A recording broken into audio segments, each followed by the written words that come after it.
Assalamualaikum warahmatullahi wabarakatuh. Salam sejahtera. Selamat datang ke Upclose yang bernama Web TV. Hari ini kita bersama dengan Puan Quraisyah Muhammad Nasir, seorang pensyarah di KPTM Bangi. Beliau akan berbicara tentang buku yang beliau tulis, Siri Panduan untuk Warga Emas, Rangkaian Sosial Retail di Pintar. Selamat datang Puan. Terima kasih kerana meluangkan masa untuk kita pada hari ini. Okay, boleh tak Puan kongsikan sedikit tentang latar belakang Puan? Saya latar belakang pendidikan tu belajar computer science daripada UTM, kemudian melanjutkan pengajian sarjana di UKM, masih dalam bidang computer science, dan sekarang ni masih belajar lagi di USM. Okey, Puan mengajar subjek apa di KPTM? Saya mengajar subjek IT. Okey. Maksudnya berapa lama sudah Puan bekerja sebagai pensyarah? Kalau tahun ni, dah masuk tahun ni dah 9 tahun lah. 9 tahun lama. Ada 10 tahun sebentar Okey, kita terus kepada buku yang Puan tulis ini, iaitu Siri Panduan untuk Warga Emas. Okey. Apa yang mendorong Puan untuk menulis Siri Panduan ini, buku panduan? Cerita tentang cara belajar, kaedah belajar orang tua-tua ni, warga emas ni sangat dekat sebenarnya dengan research yang saya sedang buat. Okey, kemudian bila kita saya dan kawan-kawan dalam satu department, kita nak come up dengan projek khidmat masyarakat. So di KPTM ni kita ada macam nak capai KPI lah. Untuk setiap tahun tu kita nak sumbangkan sesuatu pada masyarakat. So kita nak buat projek khidmat masyarakat. Sebab lecturer kan, kalau lecturer yang kami mampu buat dalam mengajar kan. Jadi kita nak ajar orang tua ni cara guna telefon pintar. So kebanyakan orang tua hari ni dia ada telefon pintar, biasa anak bagi telefon pintar, tapi nak guna tu dia tak tahu, dia guna untuk buat call je. So kita cadangkan buat projek khidmat masyarakat ni.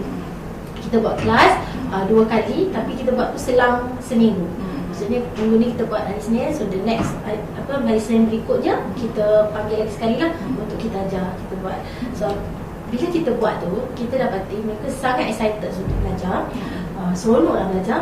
Cuma masalahnya bila minggu depan tu dah lupa.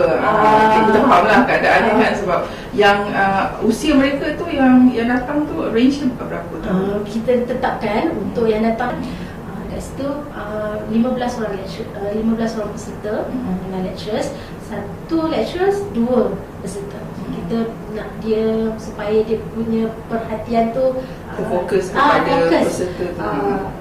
Memang saya nak seronok lah sebenarnya kan. Ingatkan dah tua-tua ni tak minat belajar, tapi dia sangat minat belajar. Kalau katakan kita nak ajar tu, dia tanya pula nak buat benda lain macam mana. So lepas sambutan hangat di Seremban tu, kita buat lagi projek kedua bersama lagi pusat aktiviti warga emas di Ipoh. So dekat sini program yang sama kita buat. Masih lagi 15 peserta dengan beberapa orang. Dekat Ipoh tu sebab dah ramai sangat minta, kita mula-mula kita nak restrictkan pada 15 peserta sebab number of facilitator tu tak bertambah kan. Tapi sebab kan dah nak sangat kan, kita tak sampai hati. Kita besarkan juga lah. Jadi di Ipoh satu lecturers 3 peserta. Terpaksa lah kan.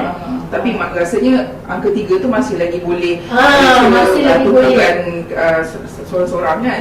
Betul. Sebenarnya lepas balik tu yang tak dapat datang tu, yang tak dapat join tu, sebab kita letak syarat mesti masuk kelas yang pertama. So masuk kelas pertama supaya dia mesti ada dalam kelas kedua. Jadi ada tu yang dah terlepas peluang kelas pertama tu, dia baru tahu masuk kelas kedua. So dia tak boleh masuk lah kan, sebab kelas kedua tu adalah sambungan.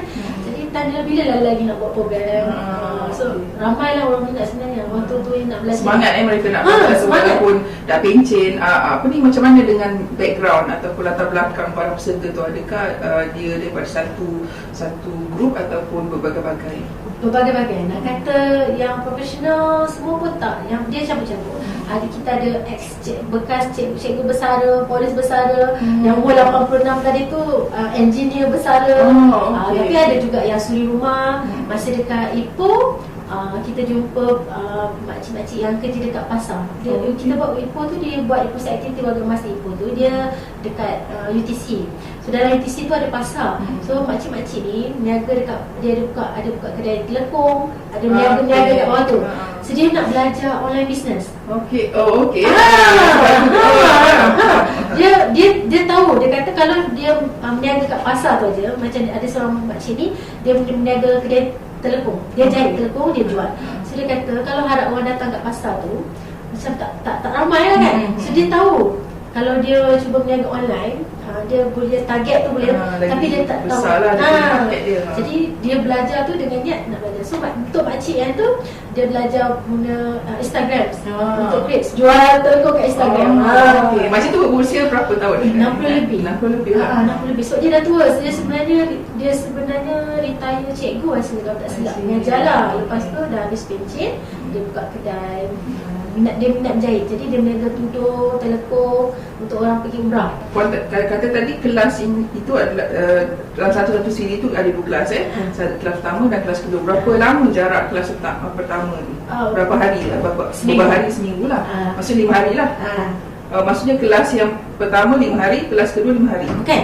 Kelas pertama kita buat katakanlah hari Isnin. Isnin berikutnya kita akan jumpa sekali lagi. Kelas itu hanya sehari saja. Sehari saja. Okay. Sebab tujuan dia adalah kita nak tengok boleh tak dia ingat. Kita nak tengok lepas kita ajar tu boleh tak. Memang sengaja dibuat sengaja. Sengaja kita nak tengok, kita dah ajar, betul-betul dah ajar, dia dah cuba.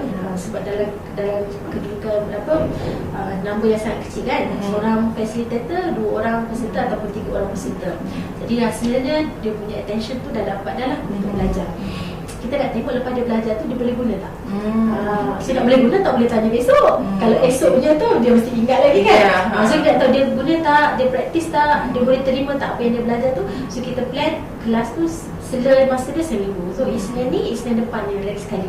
So masa Isnin lagi depan tu kita macam makcik yang ajar buat Instagram tu, makcik macam mana boleh upload gambar tak? Dia tunjuklah akaun Instagram dia. Dia memang boleh lah buat. Memang boleh lah. Okey, harapkan makcik tu berjaya untuk meluaskan lagi pasaran telekung ni. Okey, apa ni yang datang itu dia punya jantina tu macam-macam pula. Dia tak kadang-kadang kita tengok ni orang tua kan yang perempuan yang takut untuk guna barang-barang macam komputer apa semua kan. Tidaklah masuk bercampur lah. Campur. Dia tak ada yang dominan lah. Katakan kalau bangsa pun tak ada yang dominan. Dia semua ada. India ada. Cuma masa di Seremban tu mungkin sebab lokasi pusat aktiviti warga emas tu kedudukannya dekat kampung tersusun Cina. Jadi ramai Cina.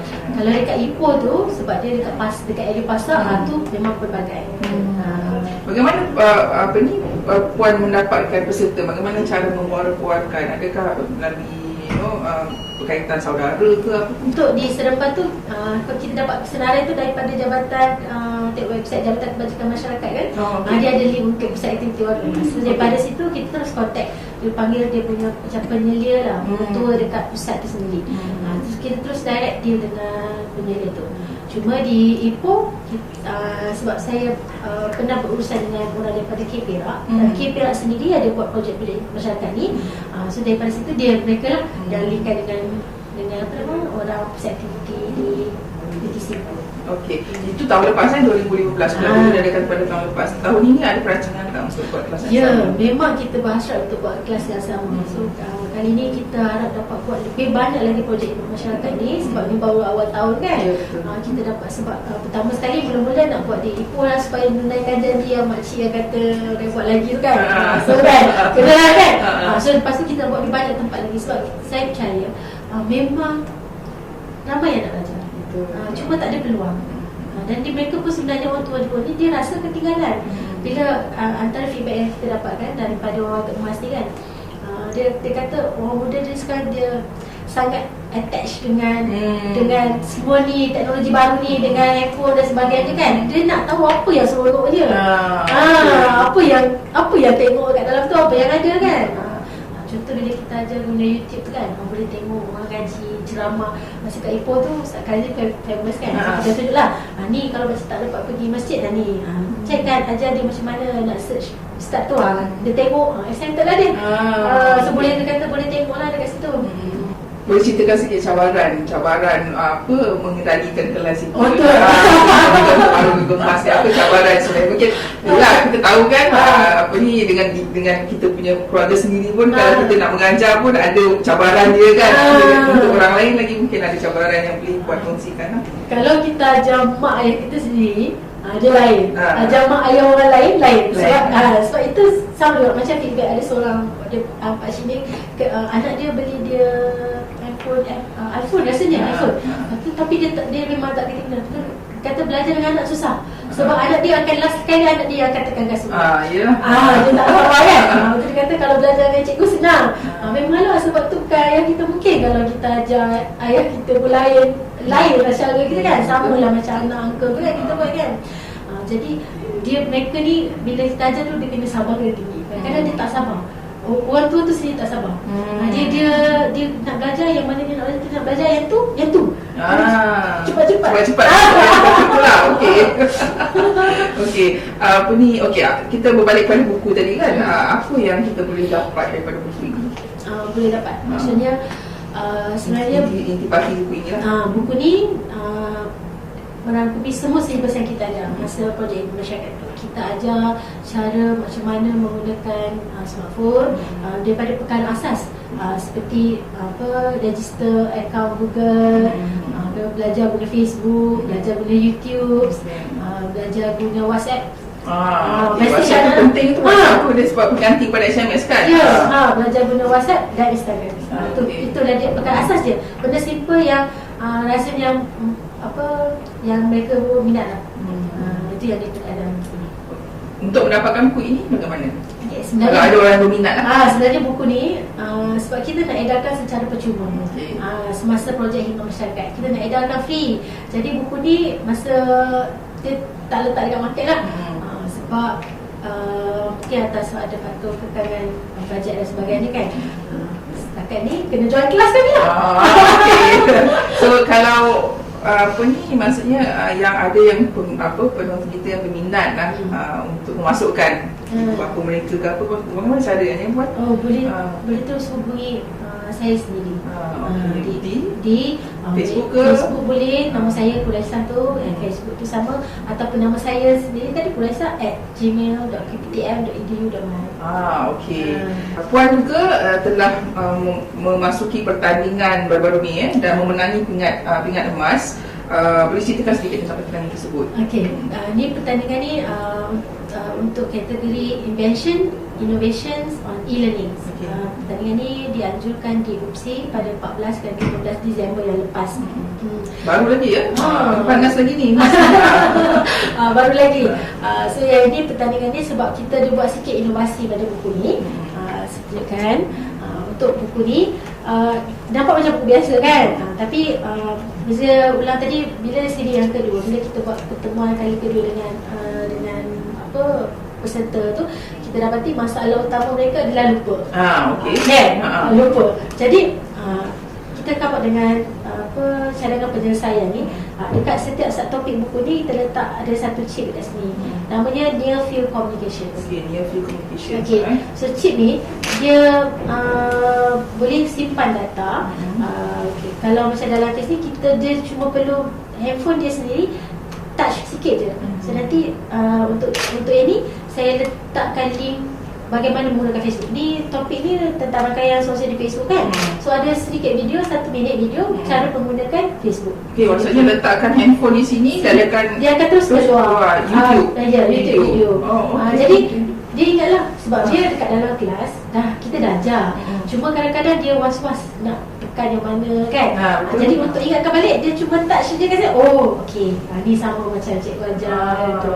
So untuk setiap topik ni memang ada satu chip. So yang menang tu sebab ni lah. Sebab chip ni.